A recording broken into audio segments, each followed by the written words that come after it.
Alors, on va essayer de trouver le courant I qui traverse. Soyez bien. On essaie de trouver le courant I qui traverse les deux diodes. Vous avez combien de diodes ici? Deux diodes Zener, n'est-ce pas?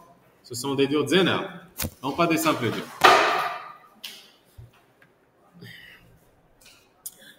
Comment je peux déterminer ce courant? La première chose à faire.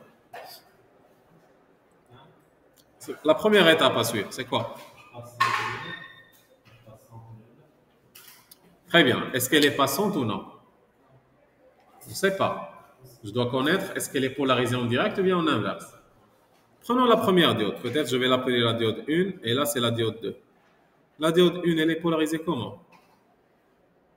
Direct ou bien en inverse? Mais comment vous l'avez pu savoir?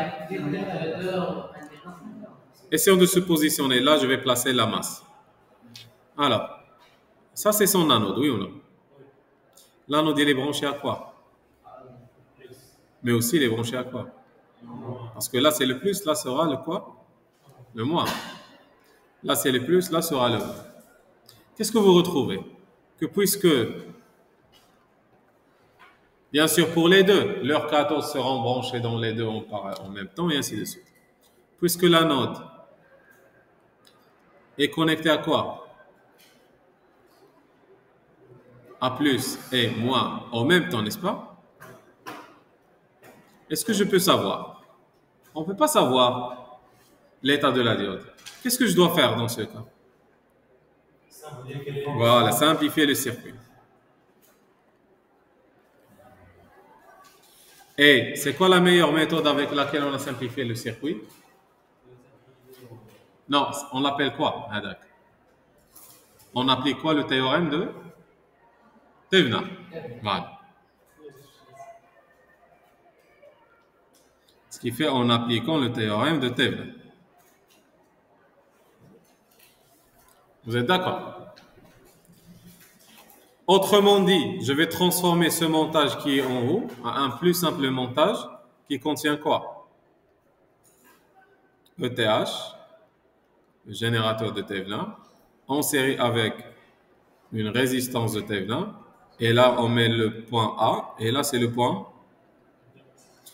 La question, qu'est-ce qu'on va mettre entre le point A et B?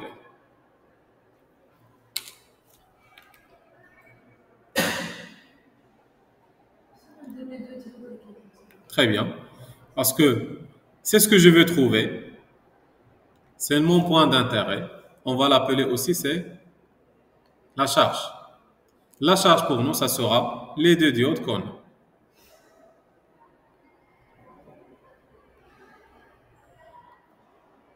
C'est clair? Et bien sûr, puisque le courant il passe par les deux diodes, ça sera ce courant.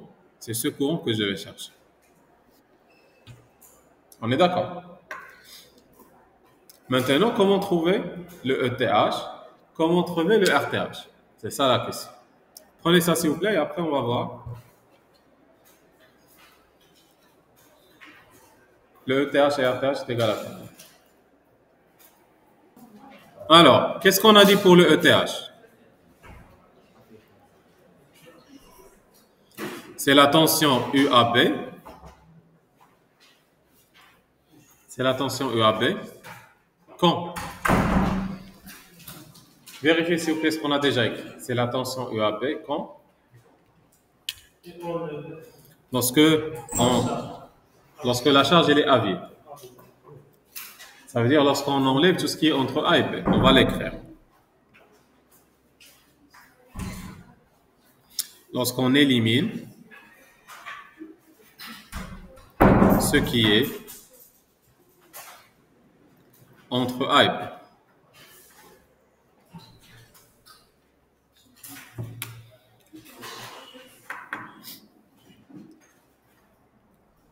Où est-ce que j'ai fixé le point A? Ça, c'était mon point A.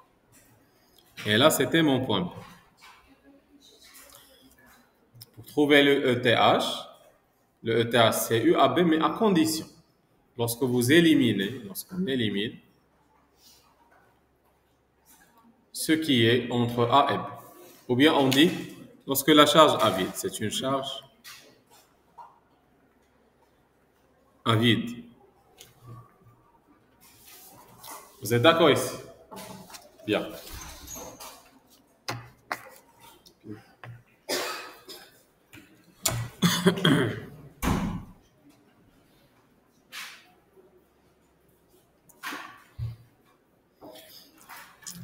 Ce que je dois faire maintenant, c'est quoi? C'est d'éliminer la charge, n'est-ce pas? Alors, suivez bien. On va éliminer la charge.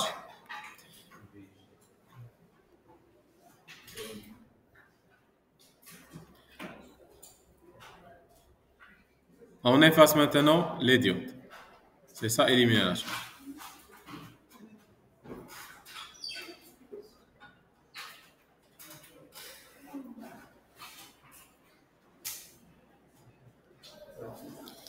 C'est clair?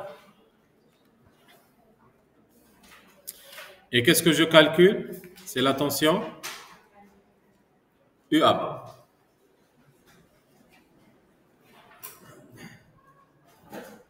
Cette tension UAB que je vais calculer ici, ça sera le ETH. On est d'accord? Bien.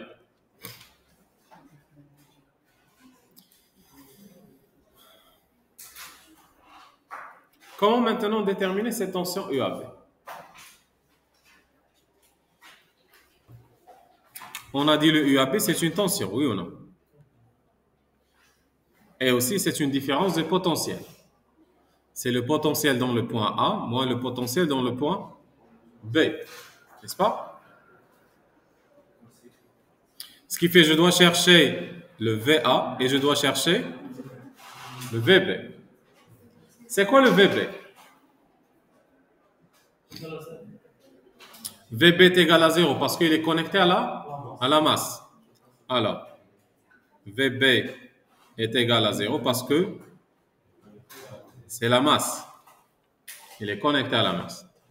Autrement dit que pour trouver le ETH, qui est le UAB, il suffit de trouver quoi? Le VA. Comment trouver le VA?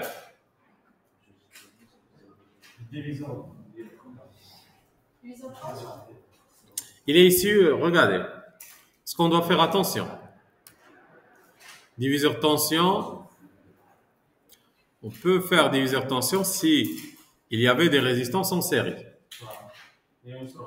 Mais là, il n'y a pas eu de résistance en série. Branché à A.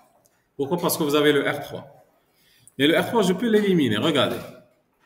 Faites attention à ça. C'est quoi le courant maintenant? I. Lorsqu'on a enlevé la charge, ça devient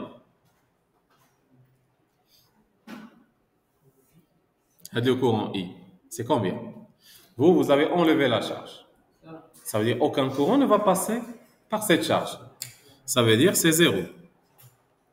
Parce que si vous avez un générateur, une résistance, et vous ouvrez ici l'interrupteur, est-ce que le courant passe par la résistance? Non. Même chose. Ici, c'est comme si j'ai fait l'ouverture d'un interrupteur. Aucun courant ne va passer. Autrement dit, le fait qu'aucun courant ne va passer, c'est quoi la tension VR3? 0. Pourquoi? Parce que VR3, c'est R3 fois I. Ça sera 0. Et le VR3, je peux dire que, si je suppose que ça, c'est le point C, suivez bien. Je peux dire que VR3, c'est une tension.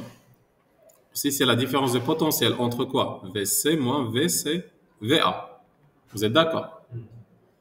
Est égal à quoi? 0. Cela veut dire que VC est égal à quoi? C'est comme si ce point-là, c'est aussi la tension, le potentiel A. Autrement, c'est comme si cette résistance n'existe pas. Vous êtes d'accord? Prenez ce point pour qu'on avance. On vient de le démontrer. Je récapitule. Le fait qu'on a enlevé ce qui est entre le A et le B afin de calculer le ETH. Parce que la règle pour calculer le ETH, c'est la tension UAB lorsqu'on élimine, c'est écrit en noir. ETH, c'est la tension UAB lorsqu'on élimine tout ce qui est entre A et B. Ce que j'ai fait, c'est effacer ce qui est entre A et B. Effacer réellement, ça veut dire c'est comme si vous allez le détacher. Au moment de détachement, le R3 se retrouve à vide. Aucun courant ne va passer par ce R3. C'est comme si elle n'existe même pas. Et regardez ça comme règle générale. Si vous cherchez des tensions, si une résistance n'est pas parcourue par un courant, il faut l'éliminer. Uniquement lorsque vous cherchez quoi? Des tensions. On peut l'écrire s'il vous plaît pour que vous ne l'oubliez pas. Lorsqu'on cherche des tensions, chaque résistance non parcourue par un courant sera éliminée ou bien négligée. Lorsqu'on cherche une tension, chaque résistance parcourue par un courant nul ou bien non parcourue par un courant sera négligée. Comme dans notre cas. Au lieu de faire tous ces calculs, au lieu de faire toutes ces démonstrations, au moment où vous trouvez R le courant qui passe par R, c'est 0, éliminez ce R. Mais uniquement lorsque vous cherchez des tensions.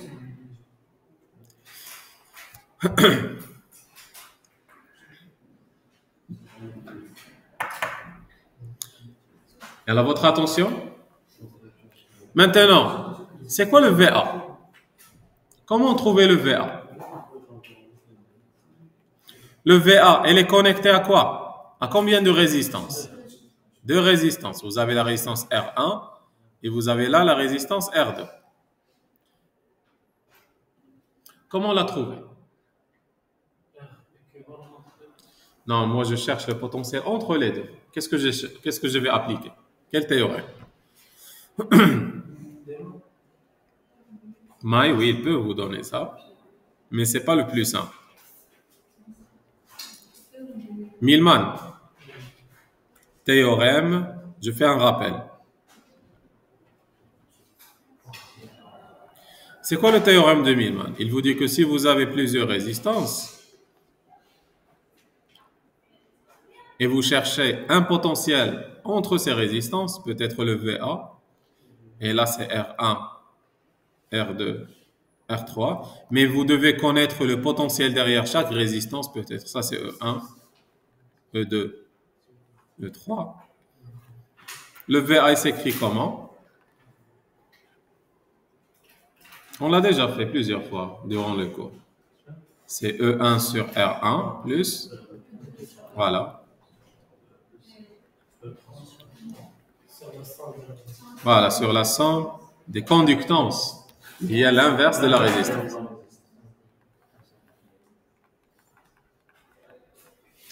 Ça, c'est un théorème qu'on l'applique à chaque fois que je cherche un potentiel.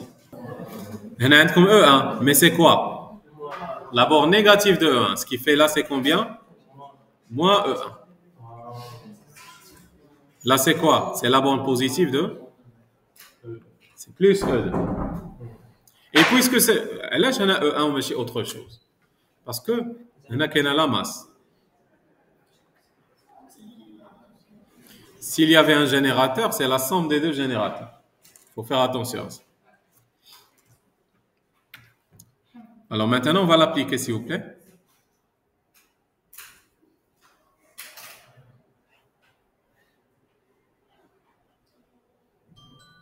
Suivez bien. Le VA, ça sera quoi dans ce cas? Moins E1 sur R1 plus E2 sur R2, 1 sur R1 plus 1 sur R2.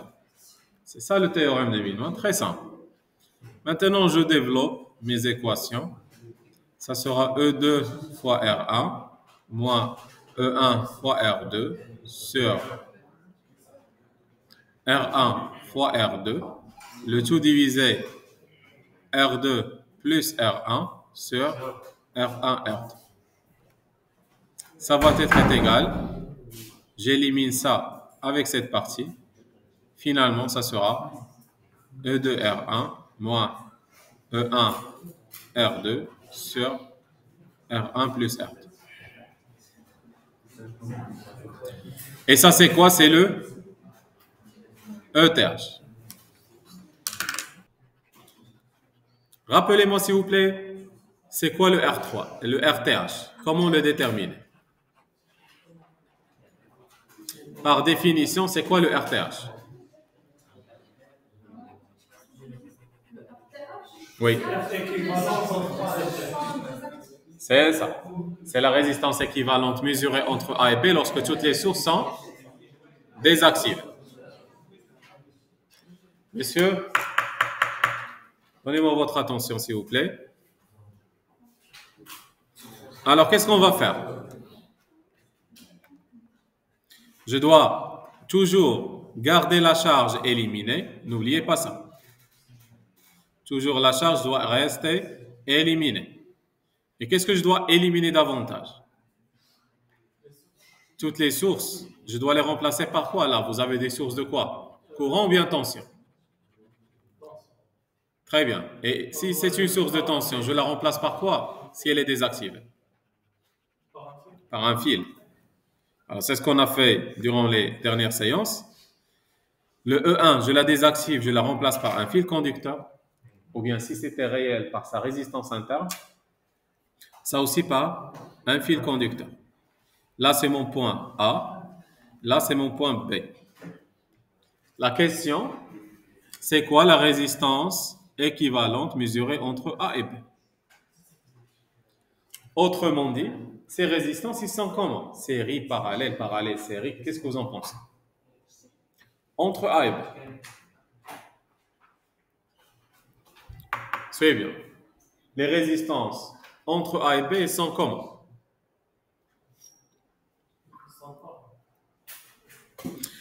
On a parlé déjà d'une méthode, n'est-ce pas? D'une méthode très simple pour la détermination, basée sur les points. Je dois nommer chaque conducteur. Alors, si ça c'est le B, il se trouve où aussi? C'est tout ce conducteur, n'est-ce pas? Le fait que c'est un conducteur, c'est quoi? C'est un B. Jusqu'au quoi? Jusqu'au ce dipôle. Et le B aussi, c'est tout ce point-là. Même si vous entendez un point, en réalité, c'est n'importe quel conducteur connecté à B. C'est le B. On l'appelle le point B. Où est le point A? C'est n'importe quel conducteur connecté au point A. Et qu'est-ce qu'il nous reste? Il nous reste un C. Le C, il est où? C'est ce point. Et c'est quoi aussi? C'est tous les conducteurs connectés au point C. C'est clair cette représentation? Maintenant, ça devient très simple. Suivez bien. Vous cherchez la résistance entre A et B. Je dois mettre le A dans une extrémité, le B dans l'autre extrémité. Et l'intermédiaire, c'est quoi? Vous avez un seul point intermédiaire, c'est C. Si vous aviez deux points intermédiaires C et D, vous les mettez au milieu. Suivez bien. Prenons la résistance R1. Elle est entre quels points? C et B. Entre le noir et le vert. C'est C et B. Voici le C, voici le B. Je prends le R1. Elle est entre C et B. C'est clair ici? Oui. Le R2, elle est entre quoi et quoi? Très bien. R2 aussi, elle est entre C et B. Le RA, le R3 plutôt. A ici. A et C. Je connecte les C, je connecte les B. Et ça, c'est le R3. Qu'est-ce que vous voyez? La résistance équivalente, elle est comment ici? Vous avez le R1 et le R2, ils sont comment? Parallèles. Et ces deux, ils sont en série avec le R3. C'est plus simple. Ce qui fait la résistance équivalente mesurée entre A et B, ça sera le R3 qui est en série avec le R1 en parallèle avec R2. Ça vous donne quoi? C'est le R3 plus R1, R2 sur R1 plus R2. On ne travaille plus avec ce schéma, mais on va travailler avec celui-là. C'est ce que je vais faire.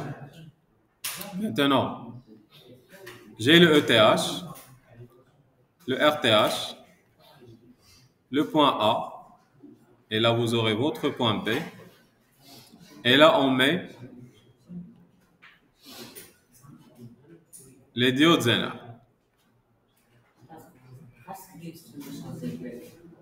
Alors suivez bien s'il vous plaît.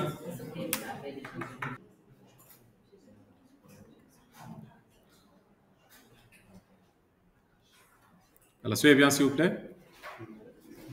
Alors là vous avez le ETH, elle est négative. Et vous avez le RTH, c'est 125,55 ohms. Et on vous demande quel courant. C'est le courant qui passe de A à B. C'est ça le courant qu'on souhaite chercher.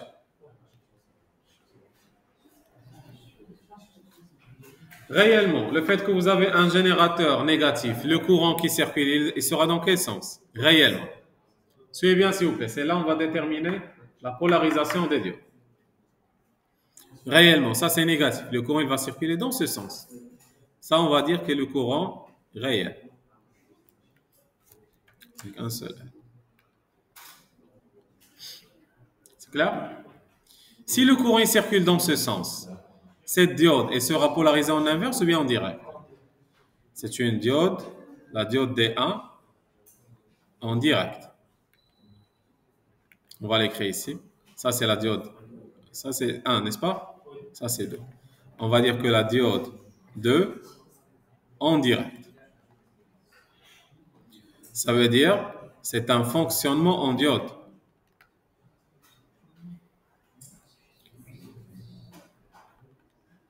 Oui ou non?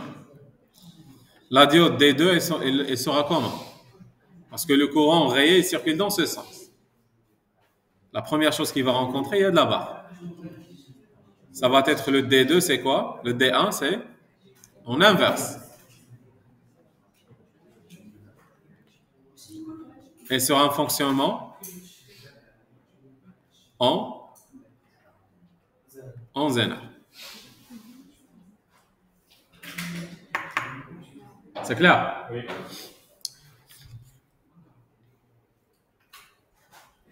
Mais est-ce qu'ils seront passants ou bien bloqués? Ça, on doit le déterminer. Alors, prêtez-moi votre attention, s'il vous plaît, avant d'écrire. Rappelons, s'il vous plaît, le schéma ou bien le graphe des diodes. Ça, c'est la tension VAK. Messieurs, un peu de silence. Ça, c'est la tension VAK. Et là, c'est le courant I qui passe par ça. Ça a été comment la courbe des diodes Zener? Elle est comme ça. Avec là, c'est quoi? C'est VS. Et là, c'est quoi? C'est VZ. Suivez bien. C'est quoi le VAK1? Pour que la diode soit passante, qu'est-ce qu'il faut? Avant, essayons d'avancer. Polarisation directe. On est dans quelle région pour dire polarisation directe? Cette région, c'est la polarisation directe. Vous êtes d'accord? Où est la polarisation inverse? De l'autre côté. Ça, c'est inverse. Mais même si elle est en direct, suivez bien. Elle peut être soit comment? C'est ça. Ce qui fait là, vous avez une région et une deuxième région. Si vous êtes dans la région 1, c'est bloqué. Si vous êtes dans la région 2, c'est passant. La même chose, je vais dire que là c'est la région 1 et là c'est la région 2. Si vous êtes en inverse dans la région 2, c'est bloqué. Et si vous êtes dans la région 2, c'est passant. Ce qui fait que je peux diviser ça en 3 régions. Ici, si je prends, ça c'est la diode. Suivez bien. Là c'est l'anode et là c'est la cathode. Toujours ça c'est la tension VA. Dans cette région, la diode elle se remplace par quoi? Un générateur comme ça. Avec là, c'est quelle tension? VS. Dans cette région, non, ça va être un circuit ouvert parce que là, elle est toujours bloquée. Anode et là, c'est cathode. C'est clair?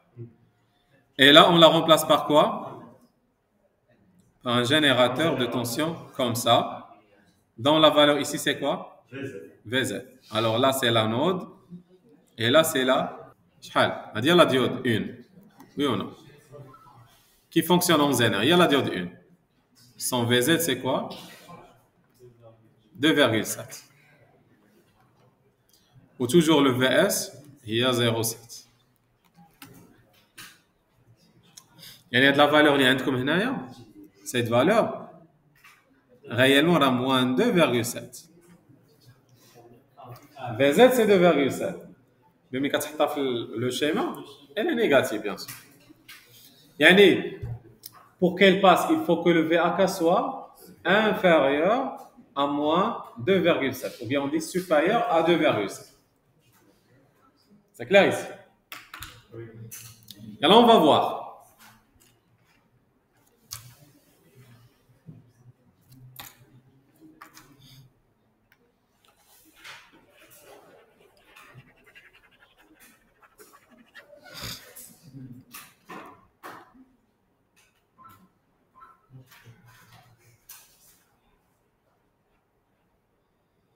Alors, essayons de placer le VAK1 et le VAK2. Où est le VAK1? C'est ça. Le VAK1, oui ou non? Parce que là, c'est l'anode. Là, c'est quoi? Cathode. Et là, c'est quoi? Anode. Et le VAK2, ça sera? Vous êtes d'accord? Et négligeons la résistance pour le moment. Bien sûr, on va faire la loi des mailles, parce que pour calculer est-ce qu'elle est passante ou pas, qu'est-ce qu'on dit? On néglige les résistances. Et prenons une maille. La loi des mailles ici, elle sera comment? C'est ETH. Négliger la résistance. Moins VAK1 plus VAK2 est égal 0. Essayons de voir la condition sur le VAK1. Est égal à combien?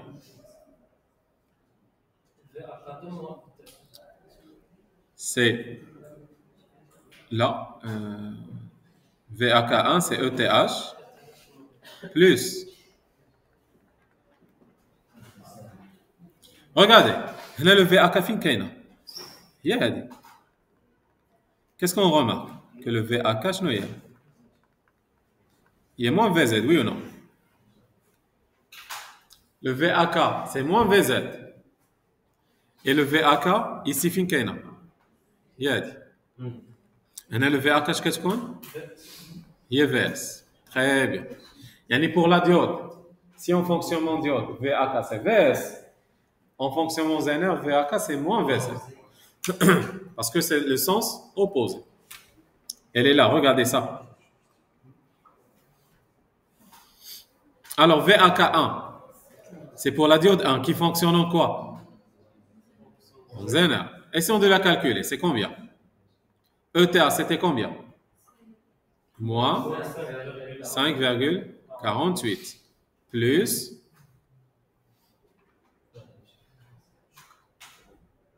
VAK2. شحال هي VAK2? VAK2 ديال اش من ديود؟ ديال la diode D2 qui fonctionne en quoi? Qui fonctionne en quoi? En diode. Plus VS, oui ou non? Ça sera quoi? Combien? شحال ça fait? Parce que le VAK1 c'est une diode. Alors, je vais l'écrire. Parce que puisque le D2, c'est une diode normale, son VAK1 est égal à VS. Et puisque celle-là, c'est en Zener, son VAK2, ça sera moins VZ. C'est l'opposé.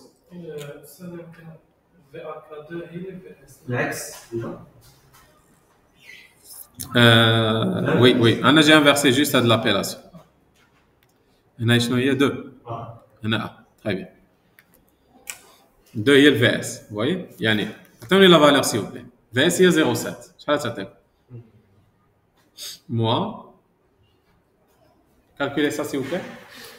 5,48 plus 0,7. Moins 4,78.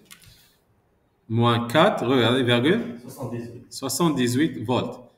Yani, il y a le VAK1. Regardez bien. Dans cette courbe, le moins 4,78, finalement, quelque part ici, puisque c'est moins 2,7. Il y a une radif la zone 2. Ça veut dire, tu remplaces quoi? La diode 1 par quoi? Par ça. C'est clair. Essayons de calculer le VAK2, s'il vous plaît. Ça sera quoi à partir de là? Moins ETH. Plus moins ETH, c'est-à-dire 5,48. Au VAK, شحال كانت عندنا VAK1 هي moins VZ و VZ شحال c'est-à-dire moins 2,7 شحال تعطينا moins 2,7 2,78 فين غتجي 2,78 إلا كانت هذه هي 0,7 غتجي هنايا peut-être 2,78 ce qui fait la diode vous allez la remplacer par ça. Les deux sont passantes. Supposons une a été dans la région ou bien dans la zone 1 et sur un circuit ouvert. Et si une c'est un circuit ouvert, l'autre sera toujours bloqué.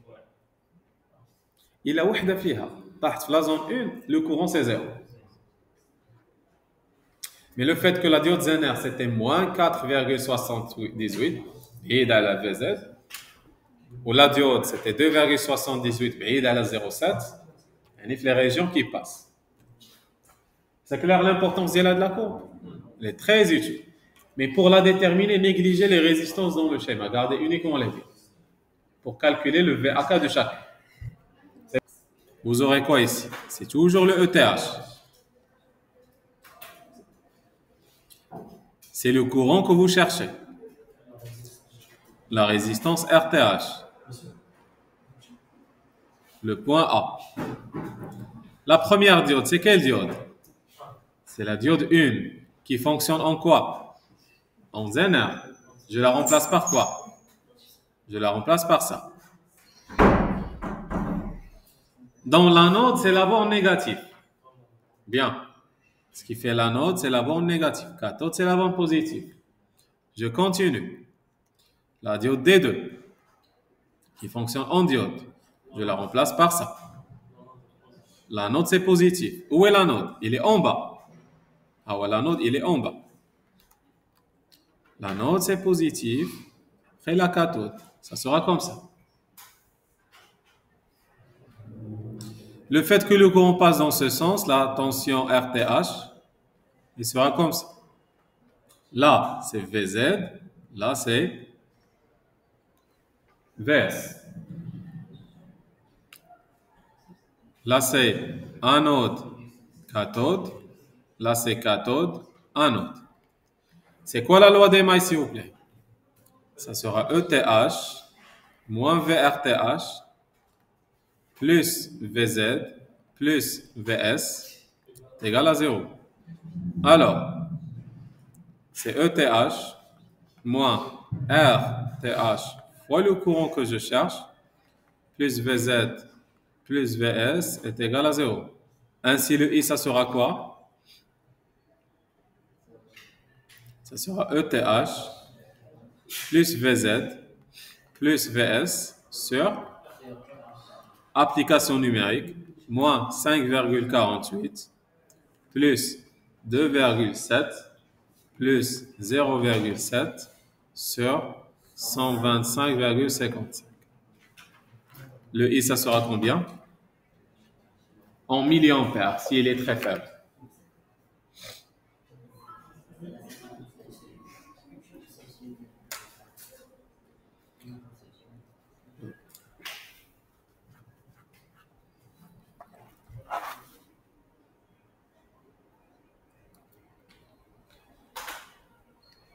Si je me rappelle bien, l'autre groupe, c'était 16 milliampères.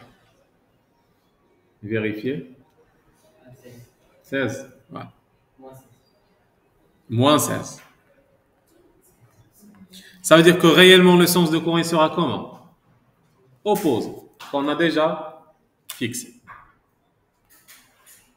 Ce qui fait, réellement, le courant, ça sera comme ça. 16 milliampères, ou bien celui-là qui est moins 16 milliampères. C'est à vous de choisir. Prenez ça, s'il vous plaît. On a terminé le chapitre des diodes et des diodes Zener.